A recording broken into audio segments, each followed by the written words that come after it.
ಜ್ಯೋತಿಷ್ಯ ಶಾಸ್ತ್ರದ ಪ್ರಕಾರ ಚಿನ್ನಾಭರಣ ಧರಿಸೋದರಿಂದ ಹಲವಾರು ಲಾಭಗಳಿವೆ.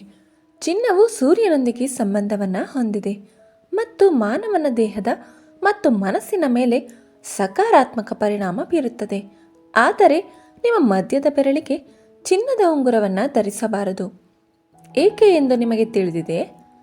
ಚಿನ್ನದ ಉಂಗುರವನ್ನು ಧರಿಸುವುದು ನಿಮ್ಮ ಆರೋಗ್ಯಕ್ಕೆ ಒಳ್ಳೆಯದು. ಇದನ್ನು ಧರಿಸುವುದರಿಂದ ಅನೇಕ ಆರೋಗ್ಯ ಲಾಭಗಳು ಕೂಡ ದೊರೆಯುತ್ತವೆ.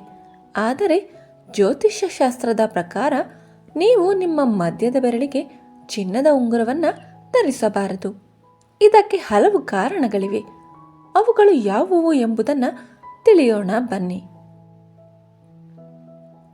ಜ್ಯೋತಿಷ್ಯ ಶಾಸ್ತ್ರದಲ್ಲಿ ಚಿನ್ನವು ಸೂರ್ಯನಿಗೆ ಮತ್ತು ಮಧ್ಯದ ಬೆರಳು ಶನಿಯೊಂದಿಗೆ ಸಂಬಂಧಿಸಿದೆ ಮತ್ತು ಈ ಎರಡು ಸಂಘರ್ಷದಲ್ಲಿರೋದರಿಂದ ಮಧ್ಯದ ಬೆರಳಿಗೆ ಚಿನ್ನದ ಉಂಗುರವನ್ನು ಹಾಕಬಾರದು ಎಂದು ಹೇಳಲಾಗುತ್ತದೆ.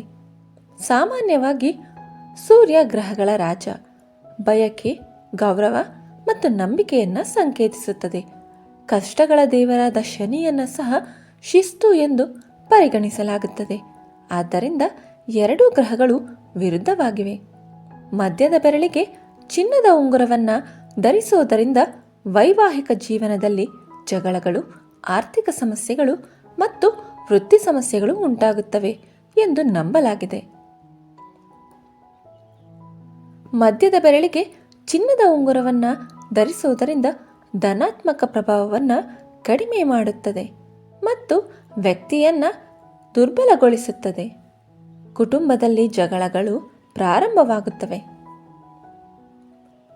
ಈ ಮಾಹಿತಿ ನಿಮಗೆ ಇಷ್ಟವಾದರೆ ದಯವಿಟ್ಟು ಲೈಕ್ ಆ್ಯಂಡ್ ಶೇರ್ ಮಾಡಿ. ಇನ್ನೂ ಹೆಚ್ಚಿನ ಇಂಟ್ರೆಸ್ಟಿಂಗ್ ಮಾಹಿತಿಗಾಗಿ ನಮ್ಮ ಚಾನಲನ್ನು ಸಬ್ಸ್ಕ್ರೈಬ್ ಆಗೋದನ್ನು ಮರಿಬೇಡಿ. ಕೇಳಿದ್ದಕ್ಕಾಗಿ ಧನ್ಯವಾದಗಳು.